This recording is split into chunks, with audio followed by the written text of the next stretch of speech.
तो माणूस कधीच म्हणणार नाही की राजकीय दृष्ट्या प्रेरित होतं, की उत्स्फूर्तपणाने उभं राहिलेलं आंदोलन.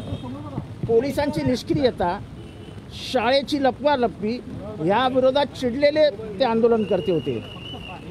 3 महिन्याच्या गर्भावती महिलेला तुम्ही पोलीस स्टेशनला बसवून ठेवता आणि कंप्लेंट घेत नाही.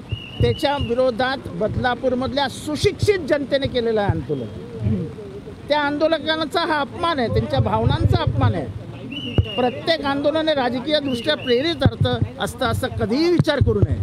शेवटी जनतेलाही भावना असतात, जनतेलाही सगळं समजत असतं.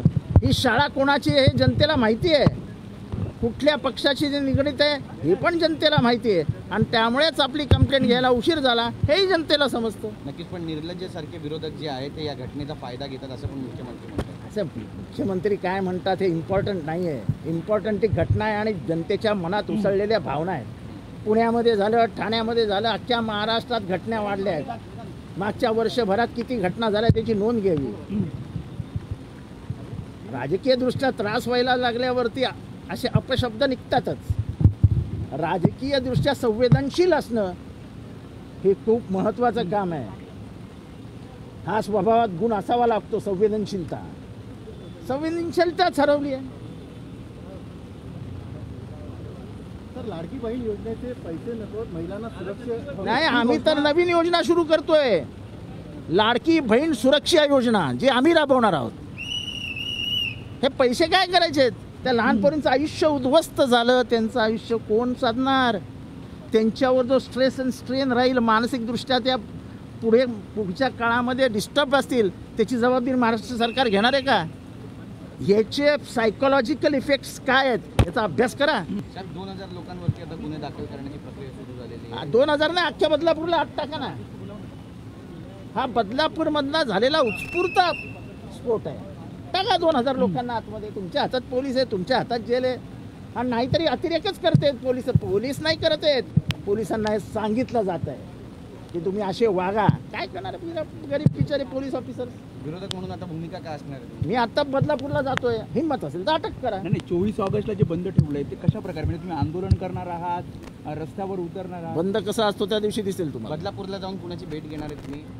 कोणाची भेट घ्यायची? काय बिचारे पोलीस करणार? पोलिसांना फोन येतात तसे ते वागतात. त्या इन्स्पेक्टरच्या हातात आहे काय?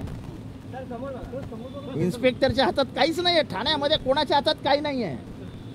फोन आला की नोंदवा, बाकी काय करू नका. त्याच्यात कोणालाही काही राम नाही, कोणाला काही विचारायचं नाही, बोलायचं नाही, नोंदवा. खुलेआम चालू आहे सगळं, खुलेआम.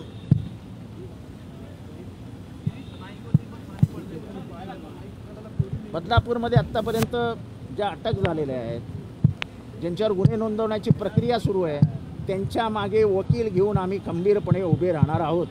त्यांच्या वकिलांचा खर्च आमच्यातर्फे केला जाईल. जिस तरीके से घटना हुई है, सरकार उसे कहती है कि तो राजनीति है. सरकार असंवेदनशील है. अचानक एक उद्रेक होता है, अचानक लोग रास्ते पे आ जाते हैं. इसको आप साधारण मत समझिए. ये विद्रोह शुरू हो गया है सरकार के खिलाफ, और ये पूरे राज्य भर फैलेगा, क्योंकि ऐसी घटनाएं लगातार हो रही है. कल ठाणा में एक दिव्यांग लड़की के ऊपर ऐसा ही कुछ किया गया. कल पुणे के स्कूल में ऐसा ही कुछ हुआ है.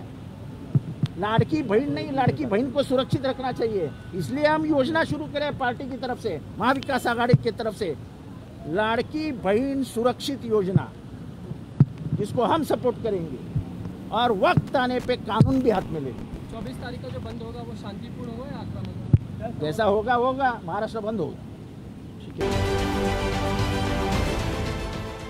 देश विदेशातील प्रत्येक घडामोडींचे लाईव्ह अपडेट मिळवण्यासाठी आता साम टीव्हीच्या सर्व सोशल मीडिया प्लॅटफॉर्मला लाईक, फॉलो आणि सबस्क्राईब करा. तसंच सर्व नोटिफिकेशनसाठी बेल आयकॉन प्रेस करायला विसरू नका.